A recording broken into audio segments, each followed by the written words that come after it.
Hi friends, എല്ലാവർക്കും പുതിയൊരു വീഡിയോയിലേക്ക് സ്വാഗതം. അപ്പോൾ നമ്മൾ കഴിഞ്ഞ വീഡിയോയിൽ പ്രൊവിഷണൽ റാങ്ക് ലിസ്റ്റ്, അതായത് ട്രയൽ അലോട്ട്മെൻറ്റ് വന്ന കാര്യങ്ങളൊക്കെ കണ്ടു. അപ്പോൾ ആ ഒരു വീഡിയോയുടെ തുടർച്ചയാണ് ഈ ഒരു വീഡിയോ. നിങ്ങൾ ചോദിച്ച സംശയങ്ങൾക്കുള്ള മറുപടിയും ഇനി എന്തൊക്കെ കാര്യങ്ങളാണ് ശ്രദ്ധിക്കേണ്ടതെന്നുള്ളതാണ് ഈ വീഡിയോയിൽ പറയുന്നത്. അപ്പോൾ നമുക്ക് വീഡിയോയിലേക്ക് പോകാം. അപ്പോൾ നമ്മൾ കഴിഞ്ഞ വീഡിയോയിൽ കണ്ടു, ട്രയൽ അലോട്ട്മെൻറ്റിന് ശേഷം നമുക്ക് ഓപ്ഷനുകൾ അറേഞ്ച് ചെയ്യാം, ഓപ്ഷനുകൾ ആഡ് ചെയ്യാം, ഡിലീറ്റ് ചെയ്യാം, കോളേജുകൾ ആഡ് ചെയ്യാം, നിങ്ങളുടെ പ്രോഗ്രാമുകൾ മാറ്റാം, അങ്ങനെയുള്ള കാര്യങ്ങളൊക്കെ നമ്മൾ പറഞ്ഞു. അപ്പോൾ ഏതൊക്കെ രീതിയിൽ അറേഞ്ച് ചെയ്താൽ നമുക്ക് അടുത്ത പ്രാവശ്യം കിട്ടാൻ സാധ്യതയുണ്ട് എന്ന് ഞാൻ പറഞ്ഞു. അതേപ്പറ്റി നിങ്ങൾ കൂടുതൽ സംശയങ്ങൾ ചോദിച്ചിരിക്കുന്നതുകൊണ്ട് ഞാൻ അതൊന്നുകൂടെ വിശദമാക്കാം. ആദ്യം നിങ്ങൾ എന്ത് ചെയ്യണം, നിങ്ങളുടെ ട്രയൽ അലോട്ട്മെൻറ്റ് ഡീറ്റെയിൽ ചെക്ക് ചെയ്യുക. അതിൽ നിങ്ങളുടെ റാങ്ക് എത്രയാണ് നിങ്ങളുടെ ഇൻഡെക്സ് സ്കോർ എന്നുള്ളത് കാണും, അത് നോട്ട് ചെയ്യുക. അതിനുശേഷം നിങ്ങൾ നേരെ ലാസ്റ്റ് ഇൻഡെക്സ് ഇൻ ട്രയൽ എന്ന് വരിക. അപ്പോൾ ഈ ഒരു ട്രയൽ അലോട്ട്മെൻറ്റിൻ്റെ ലാസ്റ്റ് ഇൻഡെക്സ് എത്രയാണ് നമ്മൾ ചെക്ക് ചെയ്യുക. ഇപ്പോൾ ഞാനിപ്പോൾ ഒരു ജില്ല കൊടുക്കുന്നു, ഞാനിപ്പോൾ ഇവിടെ കോട്ടയം ജില്ല കൊടുക്കുന്നു, അവിടെ ഞാനിവിടെ ഗവൺമെൻറ് പോളിടെക്നിക് കോളേജ് പാല കൊടുക്കുന്നു, അതുപോലെ തന്നെ ഇലക്ട്രോണിക്സ് കൊടുക്കുന്നു, കോട്ട ജനറൽ കൊടുക്കുന്നു. നിങ്ങൾ ഏത് കോട്ടയാണ് കൊടുത്തിരിക്കുന്നത് അത് കൊടുക്കുക. അപ്പോൾ നിങ്ങൾക്ക് അവിടെ കാണാൻ സാധിക്കും, അവിടെ 7.7125 ഈ ഒരു ഇൻഡെക്സ് സ്കോർ ഉള്ളവർക്കാണ് അവിടെ അവസാനമായിട്ട് കിട്ടിയിരിക്കുന്നത്. അവിടെ റാങ്ക് എന്ന് പറയുന്നത് 14,324 വരെ, ആ റാങ്ക് ഉള്ള കുട്ടിക്ക് വരെ അവിടെ കിട്ടിയിട്ടുണ്ട്. അപ്പോൾ നിങ്ങൾ എന്ത് ചെയ്യണം, ഇതിനടുത്ത് വരുന്നതാണ് നിങ്ങളുടെ റാങ്കും നിങ്ങൾ ഇൻഡെക്സ് സ്കോറും എങ്കിൽ നിങ്ങൾക്ക് കൊടുത്തു കഴിഞ്ഞാൽ നിങ്ങൾക്ക് കിട്ടാനുള്ള സാധ്യതയുണ്ട്. ഓക്കെ, എന്തുകൊണ്ടാണ് സാധ്യത ഉണ്ടെന്ന് പറഞ്ഞാൽ നിങ്ങൾക്ക് ഉറപ്പായിട്ടും കിട്ടണമെന്നില്ല. കാരണം ഇപ്പോൾ എല്ലാ കുട്ടികളും അവരുടെ ഓപ്ഷനുകൾ റീഅറേഞ്ച് ചെയ്യുന്നുണ്ട്, ഓപ്ഷനുകൾ ആഡ് ചെയ്യുന്നുണ്ട്, പല കുട്ടികളും അവരുടെ തെറ്റുകളൊക്കെ തിരുത്തുന്നുണ്ട്. അപ്പോൾ ഈ റാങ്കിൽ ഇനിയും വ്യത്യാസം വരാം.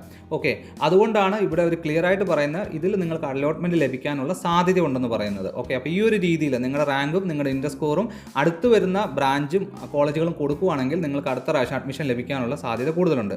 ഇനി കുറച്ചുകൂടി എളുപ്പത്തിൽ എങ്ങനെ ചെക്ക് ചെയ്യാൻ പറ്റുമോ നോക്കാം. ലാസ്റ്റ് ഇൻഡെക്സ് ഇൻ ട്രയൽ എടുക്കുക. അതായത് നിങ്ങൾക്ക് ഓരോ പ്രോഗ്രാമും ഓരോ കോളേജും ചെക്ക് ചെയ്യാൻ സമയം എടുക്കുന്നെങ്കിൽ ഈ ഒരു രീതിയിൽ നിങ്ങൾക്ക് ചെക്ക് ചെയ്യാൻ സാധിക്കും. നിങ്ങൾ ജില്ല കൊടുക്കുക, അവിടെ ഓൾ പോളിടെക്നിക് കോളേജ് എന്ന് കൊടുക്കുക. അതുപോലെ തന്നെ നിങ്ങൾ എന്ത് ചെയ്യണം, ഓൾ ഡിപ്ലോമ പ്രോഗ്രാം എന്ന് കൊടുക്കുക. ഏതാണ് നിങ്ങളുടെ കോട്ട, ഞാനിപ്പോൾ ജനറൽ കോട്ടയാണ് കൊടുക്കുന്നത്, ജനറൽ കോട്ട കൊടുത്ത് ഓക്കെ എന്ന് കൊടുക്കുന്നു. അപ്പോൾ നിങ്ങൾക്ക് എല്ലാ കോളേജിൻ്റെയും എല്ലാ പ്രോഗ്രാമിൻ്റെയും റാങ്കും ഇൻഡെക്സ് സ്കോറും കാണാൻ സാധിക്കും.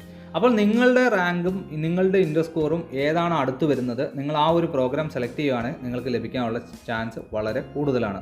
അതുപോലെ തന്നെ ഇനി നിങ്ങൾക്ക് മാർക്ക് കുറവാണ്, നിങ്ങളുടെ ഇൻഡെക്സ് സ്കോർ താഴെയാണ്, റാങ്ക് വളരെ പുറകിലാണെങ്കിൽ നിങ്ങൾ എന്ത് ചെയ്യണം, ഗവൺമെൻറ് കോളേജുകളുടെ ഇൻഡെക്സ് സ്കോറിന് അടുത്ത് നിങ്ങളുടെ ഇൻഡെക്സ് സ്കോർ വരുന്നില്ല, നിങ്ങൾ എന്ത് ചെയ്യണം, സെൽഫ് ഫിനാൻസിങ് കോളേജ്, സ്വാശ്രയ കോളേജുകൾ സെലക്ട് ചെയ്യുക. അപ്പോൾ സ്വാശ്രയ കോളേജിൽ ഫീസ് കൊടുക്കണമെന്നൊക്കെ ഞാൻ കഴിഞ്ഞ വീഡിയോയിൽ പറഞ്ഞിട്ടുണ്ട്. അപ്പോൾ ആ ഒരു ഫീസിൻ്റെ ഡീറ്റെയിൽ നിങ്ങൾക്ക് അറിയില്ലെങ്കിൽ ഞാൻ ഈ ഒരു ഫീസിൻ്റെ ഡീറ്റെയിൽ ഈ വീഡിയോയുടെ അവസാനം കൊടുത്തേക്കാം. ആ ഒരു കാര്യം കണ്ട് നിങ്ങൾക്ക് മനസ്സിലാക്കാവുന്നതാണ്. ഓക്കെ, ഇനി നിങ്ങൾ മനസ്സിലാക്കേണ്ട വളരെ ഇമ്പോർട്ടൻ്റ് ആയിട്ടുള്ള ഒരു കാര്യം, നിങ്ങൾ എന്ത് റീഅറേഞ്ച് ചെയ്താലും, ഓപ്ഷനുകൾ ആഡ് ചെയ്താലും, ഡിലീറ്റ് ചെയ്താലും, എന്ത് തെറ്റുകൾ തിരുത്തിയാലും, എന്ത് ചെയ്താലും അത് സേവ് ചെയ്ത് ഫൈനൽ സബ്മിറ്റ് ചെയ്തിരിക്കണം. പല കുട്ടികളും അത് മിസ്റ്റേക്ക് കാണിക്കുന്നുണ്ട്. നിങ്ങൾ ഫൈനൽ സബ്മിറ്റ് ചെയ്തില്ലെങ്കിൽ അടുത്ത അലോട്ട്മെൻറ്റിൽ നിങ്ങളിപ്പോൾ കൊടുത്ത ഓപ്ഷനുകൾ പരിഗണിക്കില്ല. അതുകൊണ്ട് നിങ്ങൾ സേവ് ചെയ്ത് ഫൈനൽ സബ്മിറ്റ് ചെയ്തിരിക്കണം. ട്രയൽ അലോട്ട്മെൻറ്റ് സ്ലിപ്പ് ലഭിക്കാത്തവർക്കും നിങ്ങളുടെ ഇൻഡെക്സ് സ്കോർ നിങ്ങൾ കാൽക്കുലേറ്റ് ചെയ്യാൻ സാധിക്കും. നിങ്ങളുടെ SSLC പരീക്ഷയുടെ physics, chemistry, maths, English mark വെച്ചിട്ടാണ് ഇൻഡെക്സ് സ്കോർ കാൽക്കുലേറ്റ് ചെയ്യുന്നത്. പേജ് നമ്പർ 20 നിങ്ങളുടെ പ്രോസ്പെക്ടസിൽ പേജ് നമ്പർ 23 അതിൻ്റെ ഫോർമുല കൊടുത്തിട്ടുണ്ട്. നിങ്ങൾക്ക് ഈ ഒരു രീതിയിൽ കാൽക്കുലേറ്റ് ചെയ്ത് കഴിഞ്ഞാൽ നിങ്ങളുടെ ഇൻഡെക്സ് സ്കോർ നിങ്ങൾക്ക് കണ്ടുപിടിക്കാൻ സാധിക്കുന്നതാണ്.